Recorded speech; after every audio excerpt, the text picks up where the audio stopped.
Thank you everyone for attending today's Entrepreneurial Lunch and Learn hosted by the Field Center for Entrepreneurship at Brooke College. Thanks so much for spending your lunch hour with us. We hope this will be a valuable session. Today, we have automating your business and how to use a computer to execute specific business processes with Azeem Hussein.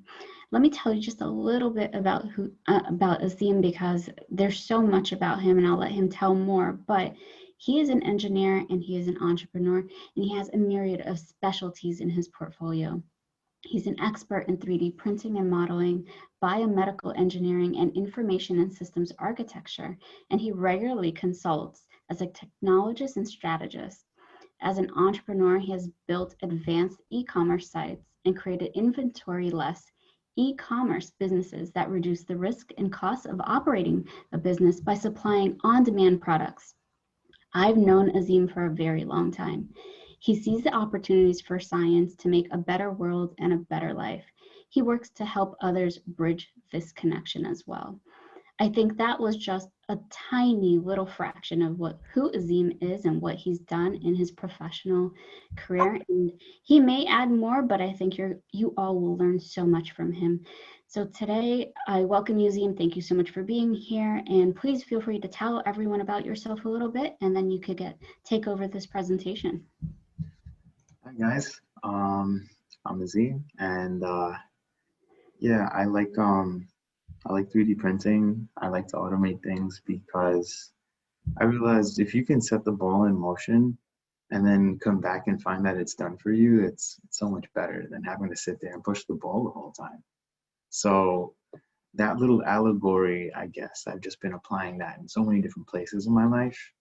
And I've just been finding that it helps build one to professional success if you can guarantee an outcome the way that you would do it, but then be able to also now spend more of your time doing other things. So instead of just cooking one dish as a chef myself, I can tell this thing my recipe and have it execute my recipe as I would have cooked it, while I go make another recipe or do something else. And that gives you freedom of time. And I value time a lot. So this is the reason why I've learned automation, because it allows you to become more efficient with time. You can do more in a second as a person. And that increases your productivity as a person. So let me put my screen share on here.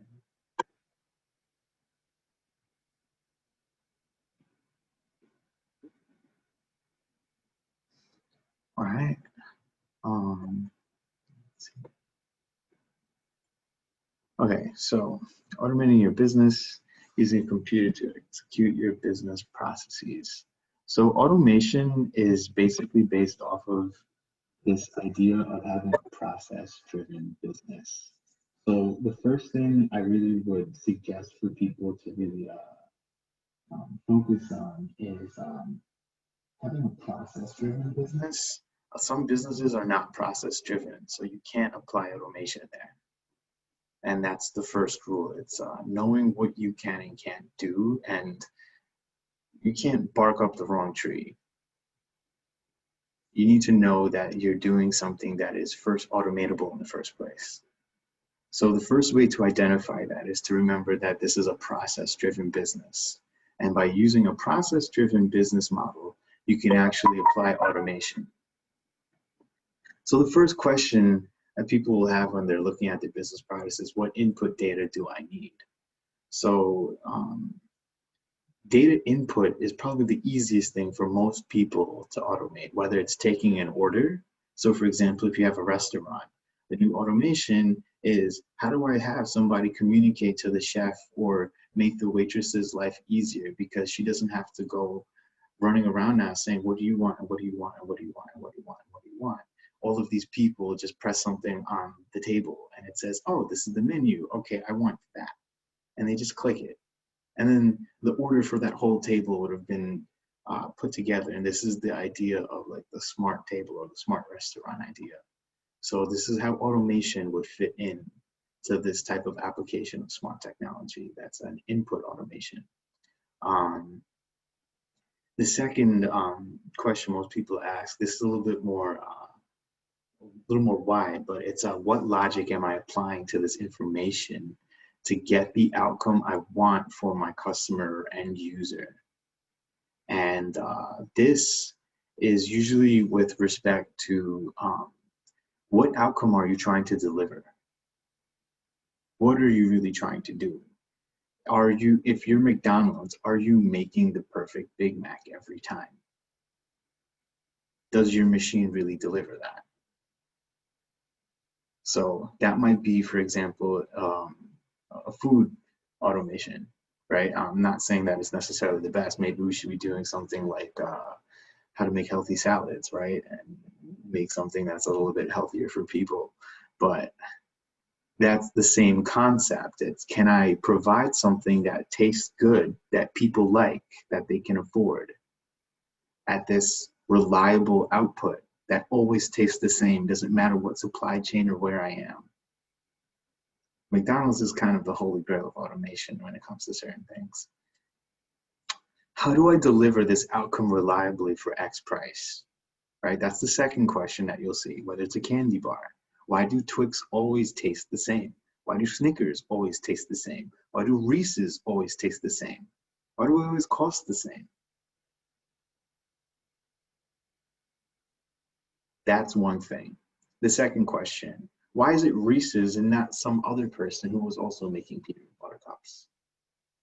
How do you know that your business process is the best process?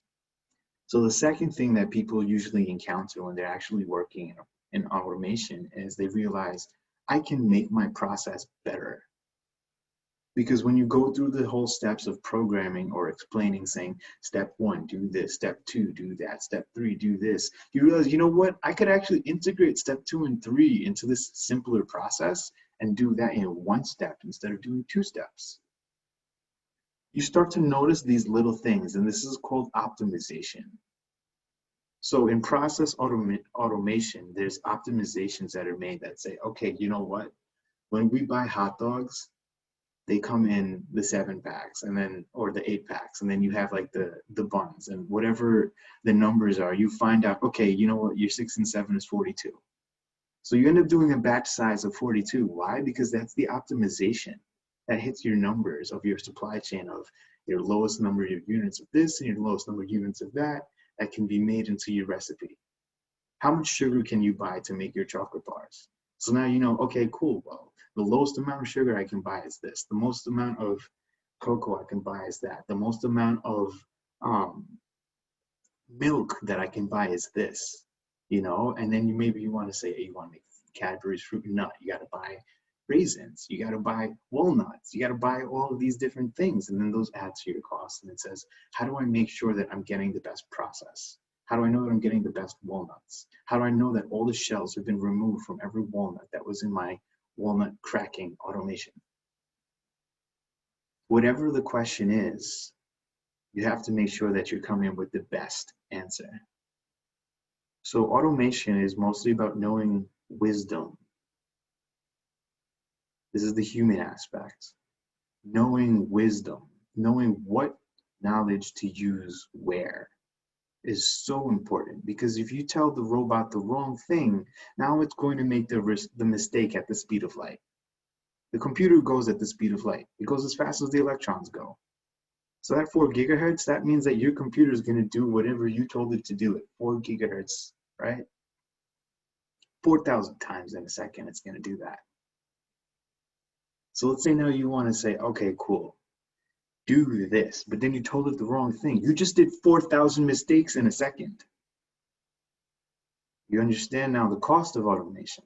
You need to make sure you're doing the right thing.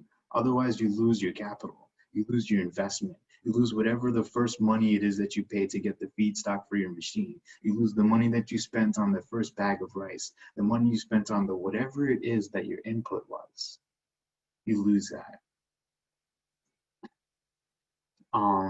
Another thing for people to worry about or to consider when they're trying to deliver an outcome reliably is intellectual property and trade secrets.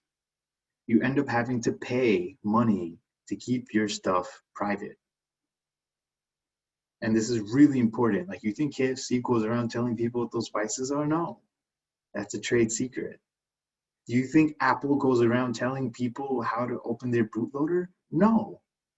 You got to jailbreak that. That's not allowed. That's intellectual property of Apple. That's their ROM, their software. That's KFC's spices. That's your grandma's marinara sauce. Or in the Caribbean community, we say masala because it's about that over here. It's something about that. It's the food, the unique recipe of the chef. Everybody knows that. The secret sauce. The last question, what tools do I need? This is the part that's most practical. What programming language are you going to use? What machines will you need? Are you going to run it on a Raspberry Pi? Are you going to run it on a Windows machine? Are you going to run it on a Linux machine? That tells you, okay, cool. Oh, I'm running this on a Mac. I have a Mac Mini in the house. Okay, well, you have to use AppleScript because you're running a Mac Mini. Oh, you have a Windows machine. That means you need to use Visual Basic Automation, VBA, because Microsoft VBA is the language that is running in your Windows computer. And if you're running Linux, you're using Bash. What's really nice is that Apple has the ability to install GNU Bash. So if you install commands like GNU set, GNU cat, GNU ls, you can actually use them in your command lines. But that requires you to first know what a bash shell is and then to use it, or to open the terminal in your Mac and start using it, or to go to PowerShell in Windows and start using it. I know that's the scariest program for most business people. Oh my God, it looks like the Matrix. Please X this out. Call IT and tech support. You need to not be afraid of that. Okay, automating your business process. So we have process-driven businesses. Each task has an expected output based on a given input. The output that you have and that you give an input. So say, for example, you have cheese. You apply it to the grater. Now you have grated cheese. So you had an input, which was mozzarella cheese from the fridge. Then you had a tool. You had a grater. And then you applied the input to the tool. And that gave you an output, the grated cheese. Now, here's something that you had to think about. In your process automation, you would realize you need to put a plate there underneath the grater to catch the cheese. Now, let's say you want to do cheese all day, every day. You get a robot. Now it's holding and it's rubbing the cheese against the grater. How do you make sure that it always picks up a new piece of cheese, or that it doesn't grate its own hands off after it runs out of cheese? How do you know the cheese ran out? Some people use beepers. McDonald's uses beepers, and that's why McDonald's employees hate the place, because it's always beep, beep, beep, beep, beep, and you hear it every time you go in. Apple tried to make a little bit nicer noises and chimes, but some people don't think about this stuff like fonts, sounds, chimes, bells. A wind chime, for example, is a lot less stressful. And if I heard a wind chime, maybe every time my food was done, I'd probably be more like, oh, you know what? I really like this microwave, instead of that little boop. So these are little things that are part of automation design that will become part of your life. If you make that sound really annoying, it might work to benefit the owner in certain ways, because they say, okay, cool. Well, that will incentivize the worker to shake off the sound. But if you also are using a reward-based incentive, where you say the more productive you are, the more you get paid, you wouldn't need to make annoying sounds. And then you could actually make a workplace that's more like Google, where you say, okay, let's cultivate worker happiness, and let's see how we can get more productive output from our people because of our cultivation in them. If you invest in your workers, they invest in you. But that really requires authenticity. A lot of people don't bridge the authenticity gap. So all of it just looks like, okay, cool, I'm just going to take whatever this fake guy is giving me and just cash out. But if you bridge the authenticity gap with people and you're actually saying, hey man, I'm an entrepreneur, we started and this is what we're doing, and you're on the path to becoming one of us, that's different. People actually, you're joining a team. So team building and all these other things are still important, but now you see how your inputs and your outputs are affected by people and what's going on. So if you don't have somebody delivering cheese to your automation system, if the cheese guy isn't happy, you can't really be grading cheese all day. So supply chain contracts, all of these things still matter. Don't think that you're just going to hire an AI and just going to run your company for you. Chaining tasks, right? So ideally the output of task 1 is the input for task 2, and there is no intermediary tasks. I should be able to pick up the phone, say, I want to talk to this person, and then call them. But you know what? When we first got phones, you have to talk to the operator, and they have to put you on a switchboard, and then they have to connect you to the other person. So please remember that in every new technology, there will still be intermediary levels. So for example, Mechanical Turk is a really cool example of using human automation, where one guy showed, for example, that he could say, okay, I want one person to do this job, one person to do that job, one person to do that job. And we see a lot of workplaces are like this, where your job is predicated on the work of someone else. So if person A down the hall doesn't make their report, you have nothing to analyze to then run your analysis and say do blank, blank, and blank because of whatever the analysis was based off of. Because you don't have the report yet. You don't know what happened last quarter. You don't know what your analysis is. So in a way, you see now the delay or the lag between inputs and outputs.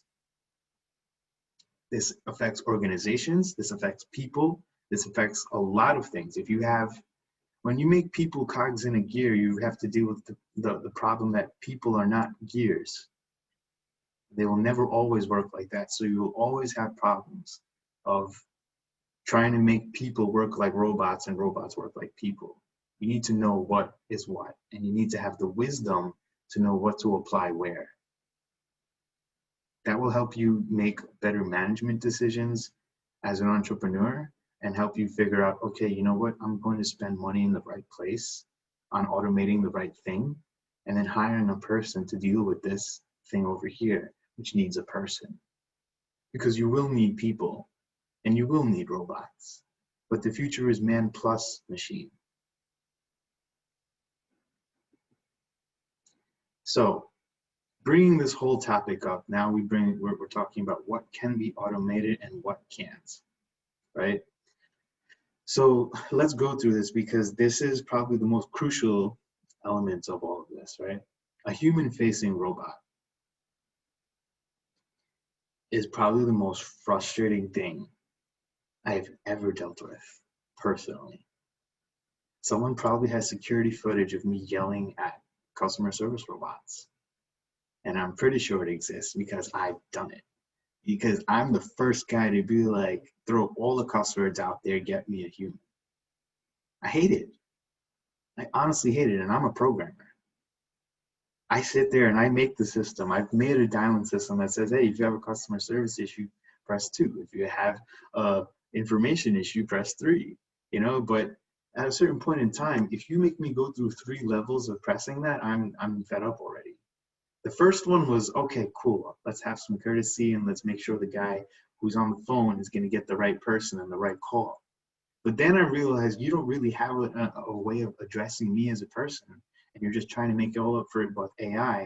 And that frustrates a lot of people. So a lot of people who have used chatbots for, like in Discord or on Facebook, for Facebook pages and for customer service, and who use Facebook Messenger for customer service on Shopify, or these other types of solutions, have had a lot of frustration when they don't have an actual human there to pick up after the introduction. Call centers have these robocallers that literally spam every caller, and they go through the phone book, literally. It's brute force. It's just like how a hacker does. It says they'll go through all the numbers from 00000 all the way to 99999. Call all of them and see who picks up. And then they batch them all off. They say, okay, Office A is going to do all the numbers from here to here. Office B is going to do all the numbers from here to here. And then they break up the work into batches and they call all these people. But these robots frustrate people. Robocallers don't get you more sales. They actually get you less because everybody's like, that's an annoying brand. Block them, mark them as spam. If you spam too many people with their email, they get marked as spam. So a lot of people are in a rush to apply the robot, but what they're doing is that they're just making mistakes at the speed of light. This is why I stress this so much. Learn to apply the robot where it should be and don't do something that frustrates you. Because if it frustrates you, it will frustrate every one of your customers times 10 because you know what's going on. They're coming to you because you know what's going on. They don't know what's going on. So you're telling an already worried person who's looking for a solution and looking to you for the solution, something that doesn't help them. Okay, so what are robots good at? They like doing math. They like doing analysis. They like doing fintech. They like doing bioinformatics. They like doing computer numerical control, CNCs. 3D printers are G-code. G-code is a form of computer numerical control. It is the automation of a machine shop tool like a drill or a router or a printer or an extruder, or it could be a painter. It could be any type of device, and you just stick the tool on there and say, move it around like this. You could even be a baker and you can say extrude icing on the cake, so it spells out whoever's name. You know, that might be a cool application of 3D printing if Baskin Robbins ever wants to do that. But these are all just little applications that people have that increase the actual value of their business. But for example, if you tried having a robot taking everybody's order or scooping out the ice cream, it might be too expensive. The money that you're going to spend on having a KUKA robot and then having it actually dip the ice cream and open the refrigerators and keep all of those going, and then to maintain the robot, you're going to have to still end up paying to have an employee there to watch the robot.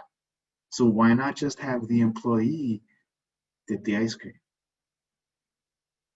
Unless you have traffic to the point where you would need to actually hire one person and a robot, why couldn't you just hire 2 people to dip ice cream?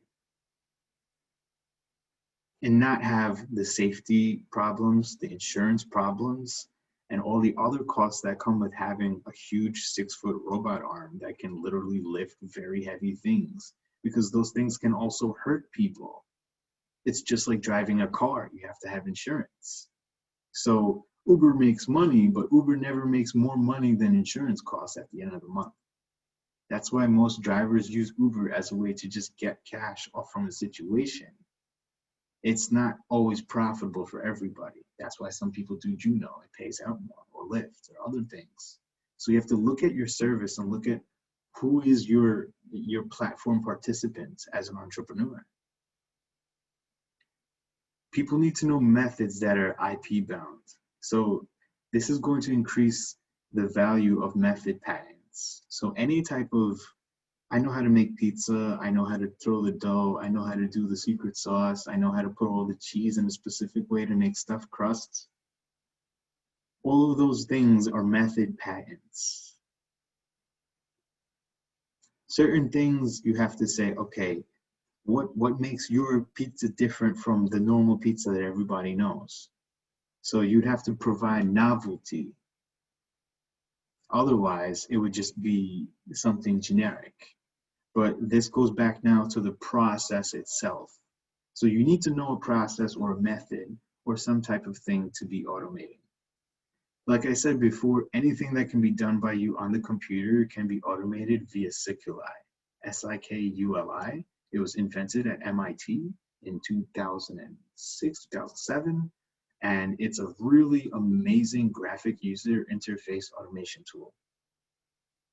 What it means is I can say, select this button or screenshot and click on it, or right click on it. Or wait until the screenshot shows up on the screen and then click on it. Or open a video feed of my front door on my Amazon Ring or something and show me every time the mailman comes to the house and send me a notification as soon as a person passes this video screen. Or run a facial recognition on this guy, and if he shows up again, call the police because he tried robbing me. I don't know.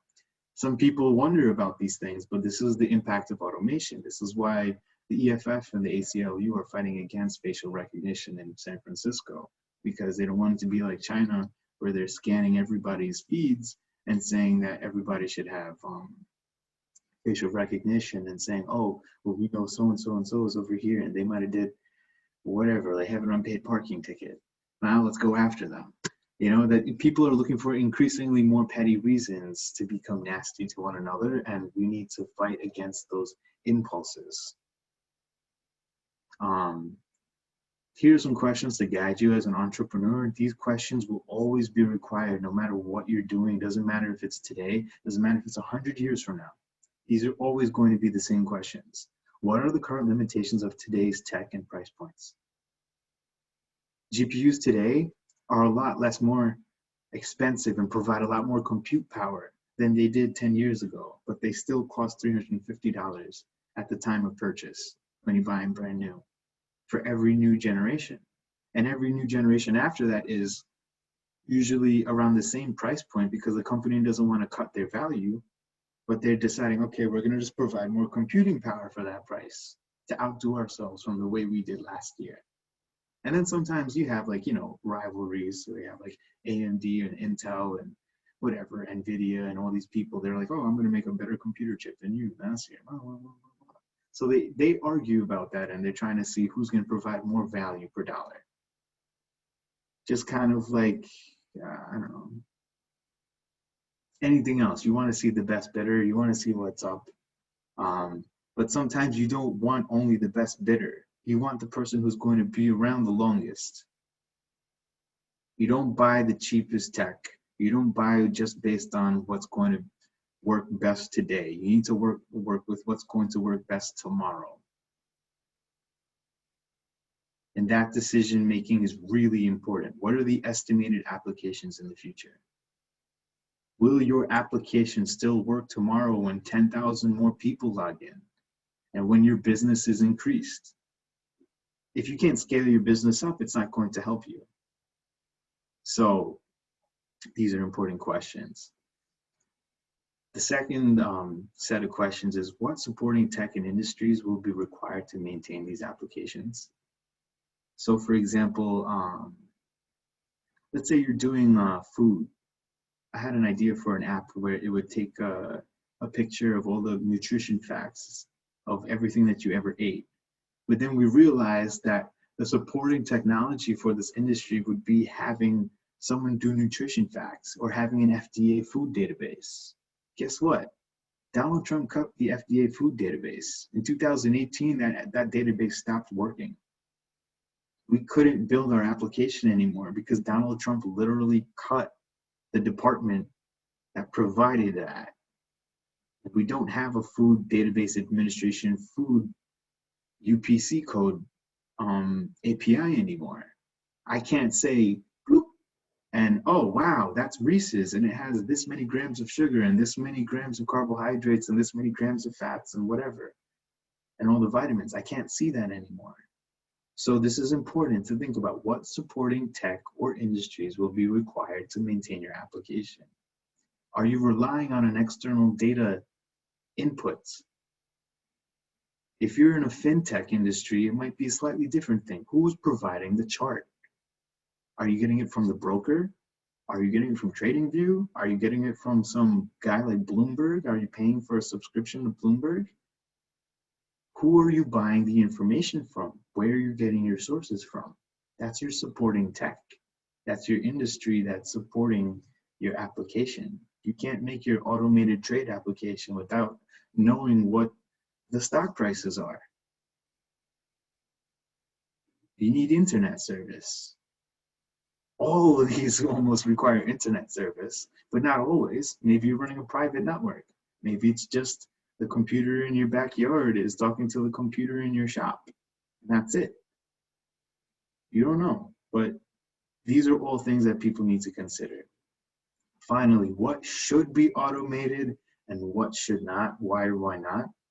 I actually want to make that like a discussion question later before people go to like questions. And I'll end a little earlier so we have time to do the discussion plus have more questions. Because I want you guys to really discuss what should be automated and what should not and why or why not, because this is something that people need to really consider. Like, do I really want a robot to do this? And what does that mean for me? And will that be helping me or hurting me? Now, this is a little bit more techy. For guys who are really looking for the nice meat, this is your steak right here. Enough of all the appetizers, here's the steak. All right, machine learning and neural networks. If you want to get involved with machine learning, neural networks, or any form of artificial intelligence, in today's current state of implementation, you need to know TensorFlow. TensorFlow runs in the Python language, which means that you'll need to install Python on your computer if you don't already have Python installed. If you do have Python installed, you should make sure it's at least version 3.5 or 3.6. Versions 3.7, 3.8, and 3.9 do exist, but they don't have full support of drivers from NVIDIA yet. And I'm telling you this now because if you really try to go and look online and do one of the tutorials, you'll see me commenting under in a whole bunch of pages on like Toward Data Science or Medium or wherever, and you'll see people saying this didn't work, this tutorial didn't work, and I'm using the latest version of Python and why. For your sane sanity, use version 3.6. It does everything 3.5 does. It runs everything that 3.7, 8, and 9 run. Until people make a new patch for their drivers, use Python 3.6 with NVIDIA's DNN drivers. They'll actually have a page on their website where you can download the CUDA drivers, and it'll say this is what you need to install to run a deep neural network. If you work at Google, or if you have a friend who works at Google, or if you have like anybody who's involved with any of that stuff, in Google, they have something called a TPU, which is a tensor processor unit. You can buy these. They're kind of expensive because they're typically only sold to Google, but people who work at Google or are involved with any of their campuses here in Manhattan possibly might even also know about this. A TPU is a tensor processor unit. It's like kind of small, and then they just run these in a whole rack. And TPUs essentially provide the same type of TensorFlow processing that a CUDA GPU would with NVIDIA. Or you could also use your just CPU. So if you want, for example, say you have like an 8-core computer and you want to make a neural network that has 8 neurons, you can get away with it. But you'll be using all 100% of your CPU usage when you run that. And even if you like try to like run something else, it'll hang or freeze. So it is not really feasible to implement a larger neural network on a CPU just because even the most expensive CPU today is the AMD that has 64 CPU cores. But because TensorFlow isn't necessarily math heavy, it's just core heavy, right? Like neurons. GPUs are better suited to the task because the GPU has around, any CUDA core has like 1,500 to thousands of processing cores on the same piece of silicon.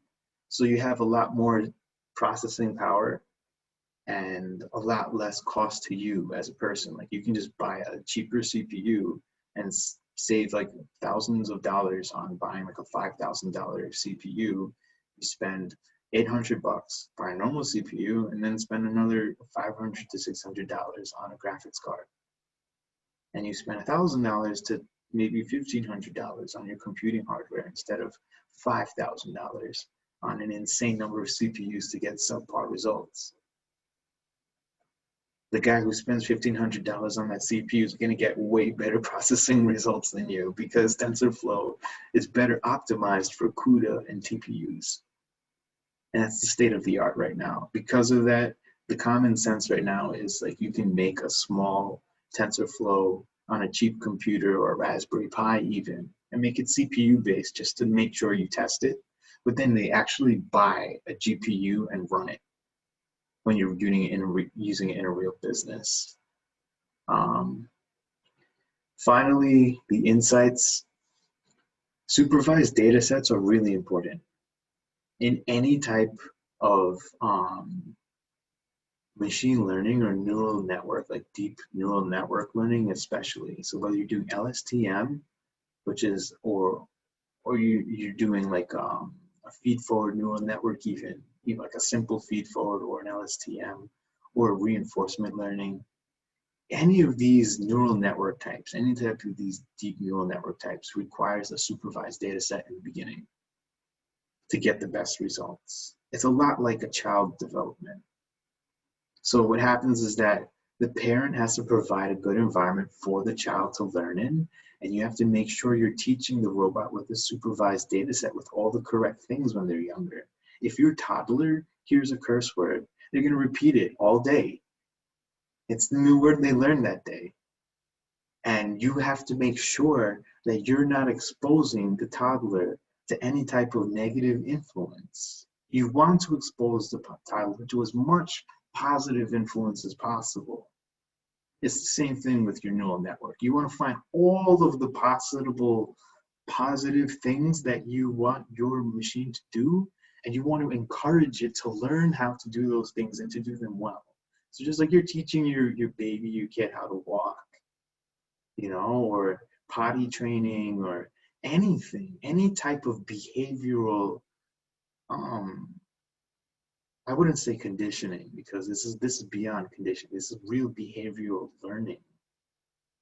Conditioning implies a type of manipulation.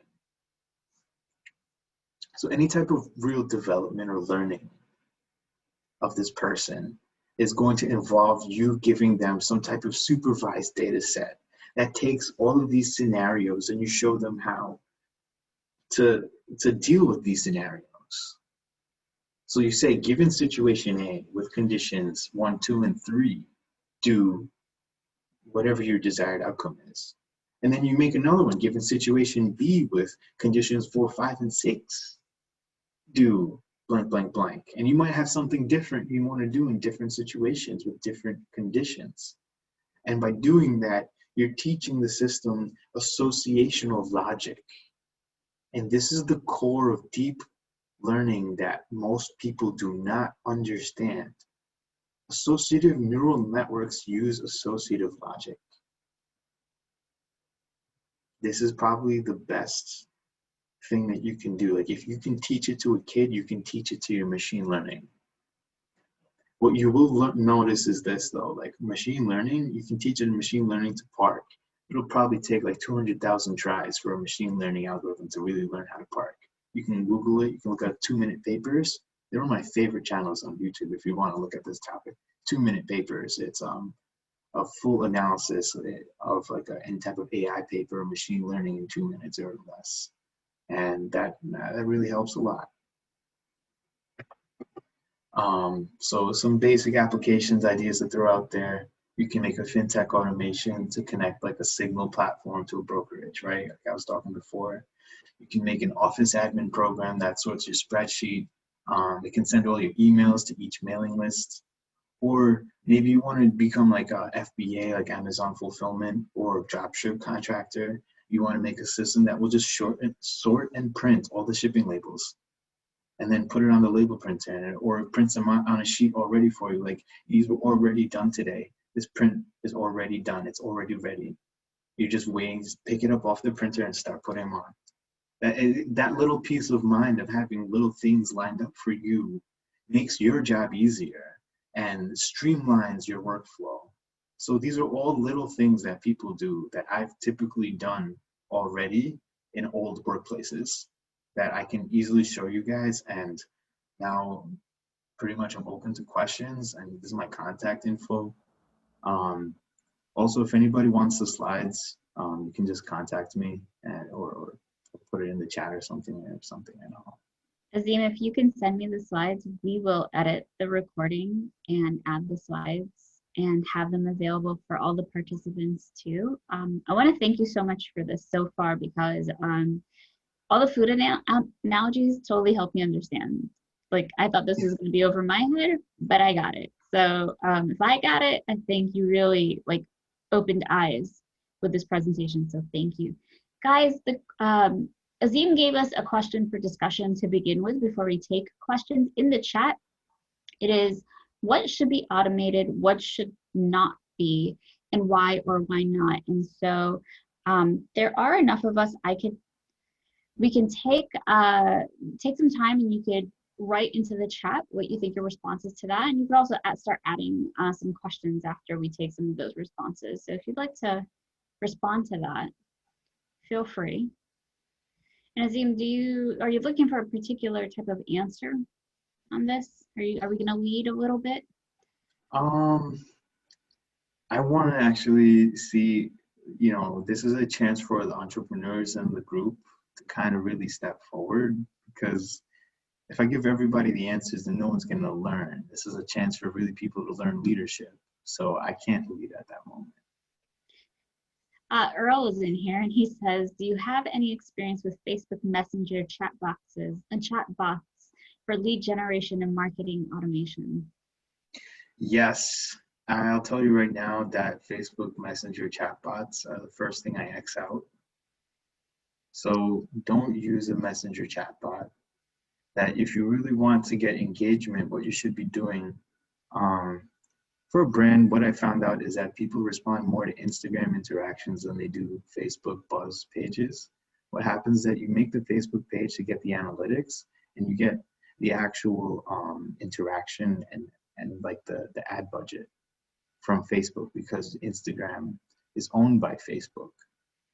So you make the page so the algorithm plays nice with you. Then what you do is you actually use Instagram, because Instagram is the #1 driver of engagements, and that's why Facebook bought them, because they were threatening their ad sales revenue. So Instagram has a number of larger engagements. So what you would actually do is, like, for an old brand, we did this. We found a hashtag that we liked, and we made a bot that runs on Android x86. It opens Instagram on the computer, and then you run Stimuli, and it would scroll through and look for any unliked posts on the tag that you're looking for or resonating with, and it would like them for you. And that's like a simple automation application. Just press the down button 3 times. Is there a heart on this page? If yes, and I haven't liked it, like it. If not, keep scrolling. And I just ran that loop, and I would let it run. And then the other thing is that there would be Instagram engagement limits. You can't click or spam people or send too many messages. So I would tell it, wait. And it would just sit there and wait. And I'll say, okay, wait for a whole 2 minutes, and then keep scrolling, and then do it again, and then keep scrolling, and then do it again. And people could use things like this to actually get authentic interaction, because now if you find users who are actually interacting, what happens then is that you go on their profile and you start liking everything. And then they're like, wow, this person's really paying attention to me. And then after that, you can actually tell the person, okay, then you can direct message that person. And you're gonna actually have a lead generated where you have an interest already established, you've already built a resonance, and the person already saw it fit to come to your brand for something. And if you're already using good marketing stuff, then you should already be having content that is inviting some type of interaction already. Like it's a recipe and you're saying, okay, buy the ingredients or something here.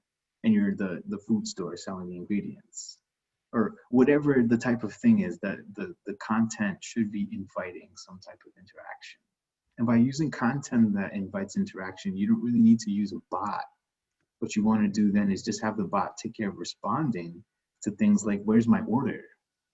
That's what you should be using the bot to do. That telling the bot to talk to your lead is going to turn off your lead.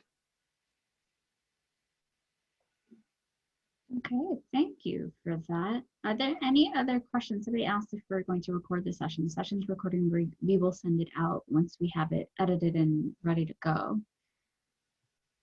No one's answered your question, Azeem. What should be automated? What should not? Why or why not? And so I think maybe I'll take a stab at it because there is a definitive line between what can be done in sort of a foolproof way and where you then take it to a human being. And there's many reasons for both. One is if I want to take this from here to here, and that's the only single step, and there's hardly any way to kind of screw it up, you can automate that step to the next step to the next step, right? Something that you can document 1, 2, 3, 4, 5. But then if in between there was supposed to be a smile or a thank you or how can I help you, that's the human piece, and that's when you would interject that, or you would not take this process into automation. That's kind of what I took away from this. Yes. So essentially, in my fall, I mean, there's going to be another, I guess, lunch and learn where I talk about your business process as an algorithm. Yes. So maybe some people who have questions about that we can talk about that there. But the idea is, can you make an algorithm? If there is no algorithm, it's not a step-by-step thing. It's like doing it as you go. Like for example, DJing, right? Yeah. You can't. I can make a robot that will perfectly mix transitions in key and in BPM, but it will never be a good DJ. Why? Because DJing is about tuning into the emotions of the people around you. And robots don't tune into the emotions of people around them. They won't evaluate that. Look, there's nobody dancing. There's like everybody's like looks bored. They can't take that, what the reactions are that are happening, and then adjust because that's the human profile that takes over. Exactly. And even if you make an AI that was self-learning, right? And it saw that no people were dancing, it would only know the logic that it was pre-programmed with. So it would only be able to react with whatever the person who programmed it was saying, this is what makes people dance. And that is different for every person and for each human. So what people dance to in dance music in one culture is different from dance music in a different culture, like tribal dances, indigenous dances, regular dance music. Like some people like to dance to hip hop, some people like to dance to electronica. Some people listen to both and dance to both. Some people don't dance to either and are wallflowers. You don't know. But this is a perfect example of here we have something, there's a wave, there's a signal, there's something that can totally be automated. It's all knobs, it's all buttons. Why not? Just make the robot do the clicking. But the input and the output are not something that can be automated. So that's like an example of something that can't be automated, that requires you to be human. Benjamin says a process-based operation can be automated. Anything that requires creative or personal touch would be very hard to automate. That's pretty much what we're saying. Yes. So a lot of in like higher level company, like corporate discussions, people call these customer facing roles. Right. So if you're ever in HR or something like that, customer facing roles can never be outsourced or automated, ever. Because that person is the person who built that relationship. And that relationship is so worth so much that got you that contract. That contract, you will never endanger it with a robot. You really want that guy from Goldman Sachs to be mad at you at IBM and talking to your AI for customer service. And it's like, we don't know what's going on. Trump just tweeted and crashed the market again. You know, you need your numbers. You need a guy to really talk to say, hey, what's up with that? So I definitely agree with that 100%. And any other examples or questions? Yeah. Maybe for me, I think that one of the, let me take Kevin's question. Kevin, when it comes to starting a small business automation, what are some recommendations from your own experience would you suggest to target or automate?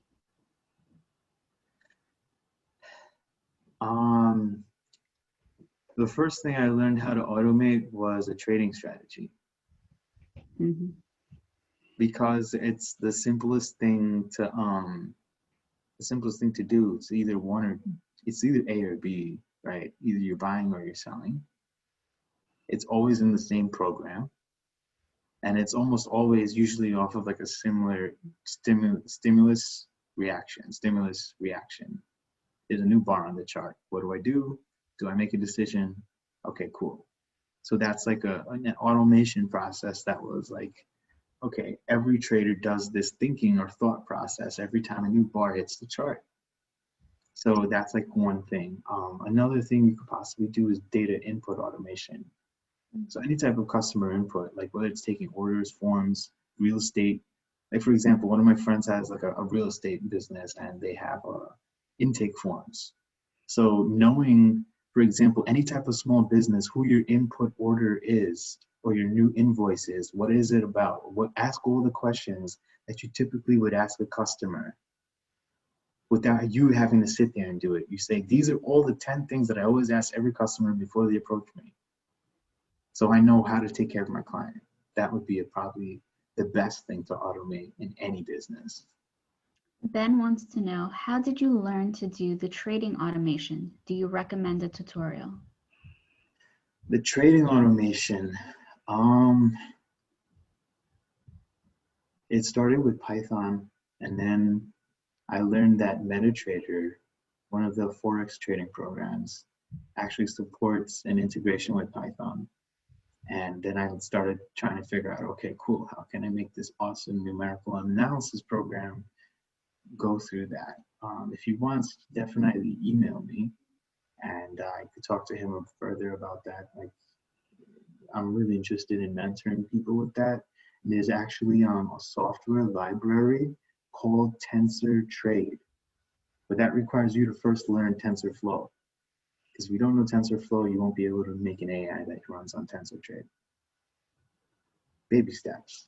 But yeah, first learn to trade for real, then make the robot trade. Because if you don't know how to trade for real, you're gonna be Kaylin, I hope I'm saying your name right.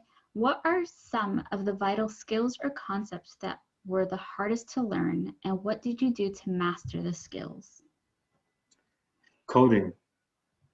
And the only way that you can do that is that you spend,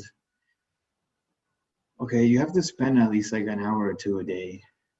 Don't do more, don't do less. Make sure you have a coffee if you're a coffee person. um Whatever you're doing, find a moment where you're at peace first, and then try doing this. Because you need to have mental clarity and focus to be able to say, okay, I'm writing down all that I'm doing right now. And when you're in the process of doing that forces you to think through everything. So coding is really, it's not necessarily using the language, because I could be using Ruby, I could be using any programming language, but it's the idea of saying, how am I taking my step-by-step process and making it an easy sequence that is so foolproof that can tell a computer to do it. Okay. Don't see any other questions in the chat. You have another minute, guys. If you have a question, please throw it in the chat. We can take it. If not, any last words of wisdom in automation, Azeem, that you'd like to leave us with? I mean, the supervised data set thing is probably the biggest thing. Be a good parent. Seriously, you underestimate the value of that immensely. I think probably like good moms should be millionaires. Like literally, like you should get paid like $150,000 a year for being the machine learning expert who's installing, all of these behavioral cognitive routines into your organic AI called your kid. But nobody sees it like that. We just see it as, oh, that's just being a good mom or being a responsible parent.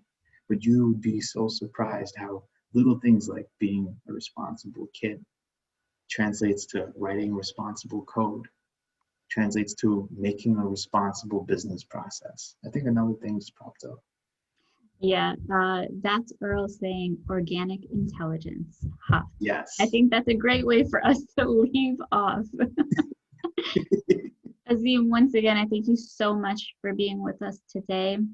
All of you in attendance. You can catch Azeem again November, I want to say, I don't remember, but it's on the website, and I will include that when you guys all get an email about upcoming events. There is another one next week on the 15th regarding key differentiators in succeeding businesses. And so thanks everyone. You'll get a recording, you'll get an email with all of these details. And Azeem, thank you once again. Totally appreciate this. Thank you. This is awesome. All right. Thanks everyone. Have a great day. Bye.